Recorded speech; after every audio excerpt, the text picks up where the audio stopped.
সীমান্তবর্তী জেলার বিক্ষোভ সমাবেশ প্রমাণ করে ভারতের সরকার ইন্ডিয়ার বিএসএফ যদি অন্যায়ভাবে মুসলমানদেরকে বাংলাদেশে পুশ ইনের মতো অপকর্ম বন্ধ না করে তাহলে আমরা দেশপ্রেমিক জনতাকে সাথে নিয়ে বাংলাদেশের সকল সীমান্তবর্তী এলাকায় আমরা পুশিনের বিরুদ্ধে, সীমান্ত হত্যার বিরুদ্ধে আমরা গোটা সীমান্তে মানব ঢাল রচনা করব। ভারতের ক্ষমতায় হতো না, সাহসেই হইতো না। আজকে এই শুভেন্দু কিছুদিন আগে আমরা গত বছরই মনে তার পুষ্পতলিকা এখানে দেওয়া করলাম বোধ হয়, ওই যে চিন্ময় দাস।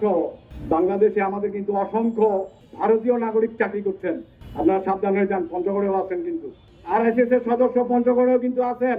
গোয়েন্দা সংস্থার সকল ইউনিটের কর্মকর্তা কর্মচারীদের আমি সজাগ করে বলতে চাই, RSS এর সদস্য পঞ্চগড়ে পঞ্চগড়ে আছে, অবস্থান করতেছে, নজর রাখবেন।